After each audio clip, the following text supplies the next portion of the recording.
Hello fellow grapplers. This video is an observation on the leg lock metadata that I observed during the Season 8 PGF Grappling League. Getting a mean bite on the heel or foot before you establish leg entanglements, ashigarami, hip control. You and I both know that techniques and concepts in jiu-jitsu come in cycles. The smash passing game is prominent, and then it goes to leg locks, and then it's kind of wrestling, and it's back to leg locks, and then it's back to smash passing, and it just keeps on going into cycles with new and older techniques. What I noticed during Season 8 of the PGF and EBI 25 and other events that just happened are athletes are starting to get a bite or a breaking grip on the foot, ankle, heel before they enter into leg entanglements and start to establish some form of hip control and positional dominance. When I started jiu-jitsu, this wasn't the optimal way to get a leg lock. Here's a clip of Gordon Ryan, the king of jiu-jitsu, at purple belt at Anaga or something. He is entering into leg locks, into an ashigarami position before he gets the heel hook grip. Here is Gordon Ryan, 2022, ADCC. He's a black belt, and he's establishing his legacy as the best grappler in the world with the same exact game plan. Positional dominance, and then the heel hook grip. Here's some clips of Craig Jones, the second best in the world, and maybe the best leg locker in the world, with the game plan of entering into the legs before you establish your breaking grip. At PGF Season 8, BMAC, the producer and owner of the entire event, mentions that he's seen a new form of leg locks where the grapplers get a bite on the heel, they get a bite on the straight ankle, and then they use their opponent's scramble to establish their legs for hip control or some form of ashi. Now, I've counted over 8 submissions during the PGF where athletes have established a breaking grip before they get their legs involved. Disclaimer, I know that Aoki locks and toe holds and some forms of straight ankle and heel hooks, you don't need to establish any serious form of hip control for those to be high percentage finishes. Still, it goes against the knowledge that I've learned over the last 7 or 8 years where you enter into the legs, you expose the heel, and then you get the break.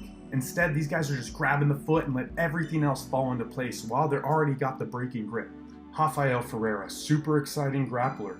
In this clip, he establishes like a rear naked choke grip on the straight ankle before he establishes his leg control, hip control, ashigarami. Now I know toe holds are part of the exception, but in this clip, JJ Bowers gets a toe hold from bottom mount side control with absolutely no positional dominance, no hip control, no leg entanglement.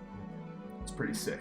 This kid, Landon Elmore, he actually won EBI 25 right after this event, has about 4 or 5 submissions during the PGF where he barely establishes some form of ashigarami. Again, he gets the bite on the foot, he causes a reaction from his opponent, and then he establishes a leg entanglement and hip control as he switches to another submission, caused by his opponent's reaction from just going off the bite. One of my favorite grapplers here, Derek Rayfield, he sets up a straight ankle grip before he falls back for some kind of weird form of like leg saddle. It looks like he went for a 50-50, but he ends up getting the guy's second leg involved into it too. Doesn't matter. He already had a mean bite on the foot. Here's another clip of Derek Rayfield where he does another form of attack. This time he establishes full positional dominance with a leg saddle / aka Russian cowboy.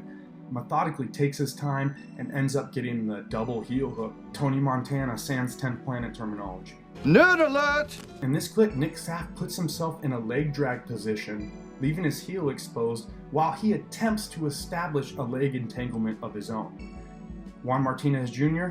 bites on the heel first and then falls back. I've actually seen this move a lot and studied it. PJ Barch has this move down and has hit it a couple times in big tournaments. Another Rafael Ferreira clip. This one is a counter with a brief pause and open guard, but again, Rafael Ferreira snatches up the foot with a breaking grip before getting his legs involved and then switching to the other leg and heel hooking. But same thing, he gets the grip first, causes a crazy reaction, and then gets his legs involved.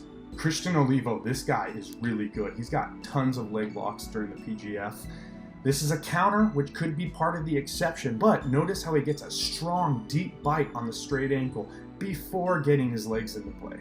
There are a few more submissions from Landon Elmore where he barely gets his legs in play. He likes to throw in this outside butterfly hook that I guess establishes like a fulcrum to get the break, but it's barely any hip control, and he's actually throwing in his secondary leg after he's going for the break. During the event, athletes did get knee bars, they did get leg locks that they had to set up first, but I just wanted to express that there was a lot more of get the bite and then go for leg entanglements in this event than I've seen before. This is my first time doing this type of content. If you enjoyed it, go ahead and subscribe, like, comment, share.